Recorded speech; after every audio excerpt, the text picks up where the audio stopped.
رسالتي للشعب المصري بعد ما سمعتوا تحرير سوريا والحمد لله رب العالمين، صار فينا نقول لكم انه نحن ممكن نضيف الشاورما على الكشري وتكونوا بقلب العاصمة دمشق.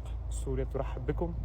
مسموح دخول المصريين فقط إلى سوريا بدون تأشيرة وبدون تكت ذهب ولا إياب. يعني أنت بتدخل وتطلع مثلك مثلنا، أنت مصري يعني أنت أخونا.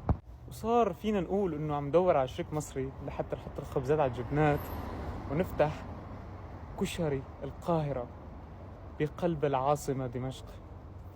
تحية للشعب المصري، أقسم بالله إنكم أعز الناس لنا، ويا رب نرد لكم إياها بالأفراح. ألف مليون مبروك لكل إخواتنا السوريين بمناسبة رجوعهم لأرضهم بسلام. وبنقول لكم ما تنسوناش بقى، ولازم ترجعوا لنا في أقرب وقت. كان إحنا خلاص خدنا عليكم وخدنا على الأكل السوري، ويعني بقت حياتنا من غيركم ما تسواش، فما تنسوناش ولازم ترجعوا لنا في أقرب وقت. هال 14 سنة اللي زليتونا وأهنتونا فيها، الدولة الوحيدة اللي خلت سوري راسه مرفوع هي جمهورية مصر والشعب المصري. لأنه السوري لما بدخل على مصر، المصري بيعامله كأنه صاحب البلد. مصر الدولة الوحيدة اللي خلتنا نحن كسوريين نفتخر بجنسيتنا. بكفوا يعاملونا أحسن المعاملة، ما حطونا في المخيمات، ما قالوا لنا عم تشربوا من ميتنا، عم تاكلوا أكلنا، عم تاخدوا رزقنا. بالعكس، المصريين أكتر شعب ممكن تشوفه في حياتك بيوقف مع جميع الشعوب العربية. الكل بيقول لي انه والله بس ترجع على سوريا بدنا نشوف وشك التاني.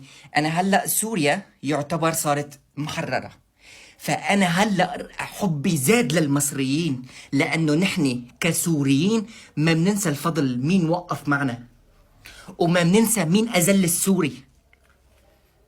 السوري في بلد الجوار مثل لبنان والاردن حطوهم في المخيمات، ممنوع يشربوا مي، ممنوع يشتغلوا.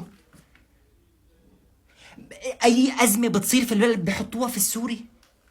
لك هون المصريين، لك النجاحات السوريه بيفتخروا فيها، بيقولوا المصريين انه شوفوا طالعين من حرب وشوفوا النجاحات اللي حققوها بمصر، وهذا كله بفضل الشعب المصري. ونحن كسوريين ما ممكن ننسى فضلكم يا مصريين، ورح نضل نتذكر لاولاد اولاد اولاد اولادنا. مثل ما انتم هلا بتتذكروا انه من دمشق هنا القاهره، ونحن رح نضل نتذكر انه انتو الشعب الوحيد اللي قال للسوري اهلا وسهلا في بلدك، وفرضتوا انه نحن نرفع راسنا قدام كل الناس وكل العرب انه الشعب السوري معزز مكرم وعايش بوسط اخواتنا المصريين. بالعادة انه انا بحكي بس عن نفسي، بس هلأ نيابة عن كل الشعب السوري، تحية للشعب المصري العظيم، ولأم الدنيا، ولو لأرض مصر، وللشعب المصري. لك أبوس أبو الهول، لك أبوس كشري أبو طارق، لك انتوا المصريين، لك ابوس اللهجه المصريه، لك انتوا لك محترمين يا باشا ويا فندم وباش مهندس، لك محترمين، ولك ابوس مصر.